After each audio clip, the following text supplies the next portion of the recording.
All right, so one of our two knee joints is called our patellofemoral joint. Our patella refers to our kneecap, which is this free-floating bone on top of your knee, which lives within your quadriceps tendon. So your quads come down and they attach below your knee, and then your kneecap is kind of encased within that tissue. So because it is this kind of floating bone within that tissue, we can move it. But in order for us to move it, we need two things to happen here. We need our quads to be relaxed. So if I squeeze my quad and then try and move my kneecap, it is much harder to move.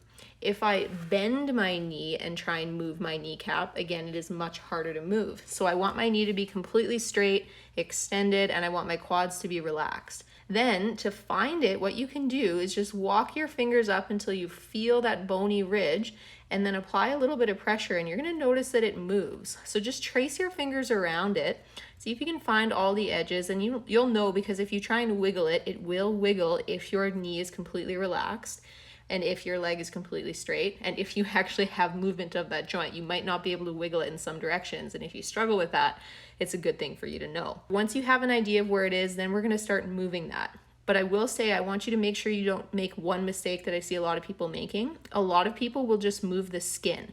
So they'll just drag the skin like this. So see how I'm actually moving my clock or the numbers on my clock back and forth? I'm not actually moving my kneecap as I do this though. We've just got a lot of skin here, and we can very easily confuse moving the skin for moving the actual bone underneath that skin. So make sure you're actually moving the bone when we do this. You want to actually feel that bone moving and see it moving as you go through. Now, the first strategy we can use is to think of it like a clock and take that kneecap in all directions. So take it from 12 o'clock to 6 o'clock, and from 1 o'clock to 7 o'clock, and 2 o'clock to 8 o'clock, and just work your way around. And that way you'll check all your boxes, you'll move it in all directions, and you can really get familiar with which direction your kneecap likes to move and any directions that it might not like to move. You might notice that if you try and move it one way, it just feels like it's running into a brick wall, whereas other ways there's more of like a soft, kind of gushy end feel to it. So just get familiar with your knee, and like I said, just take it all the way from 6 all the way to 12 and just work it back and forth, but make sure you're not just moving the skin and that you're actually getting the bone underneath the skin to move. Now, the second strategy that you could use is you can kind of just embed your fingers into your skin. So get a grip on the skin and do exactly what you did before. Find the outer edge of your kneecap, and you can just apply a little bit of pressure into the kneecap and just trace the outer edges of your kneecap with your fingers, dragging the skin along for the ride, the whole time basically pushing towards the center of your kneecap. So as I'm at 12 o'clock here, I'm pushing towards 6 o'clock, but I'm just pushing that edge of my kneecap towards 6 o'clock.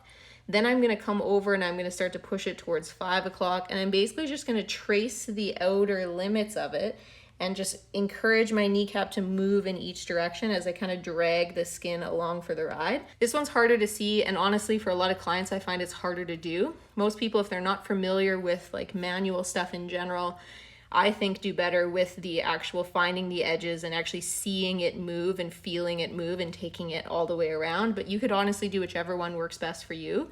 Just make sure that you move your kneecap in all directions as far as it goes without pain. And if you do have pain, make sure you go and get your knee assessed.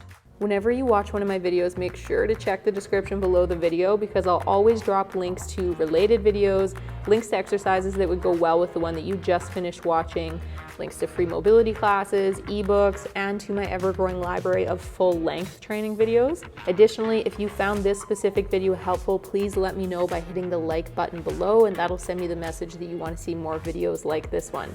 You can also subscribe to be notified when new videos like this one are available. And if there's something specific that you want to see a video on, just let me know in the comments below and we'll try and make that happen. Otherwise, take care and we'll see you in the next one.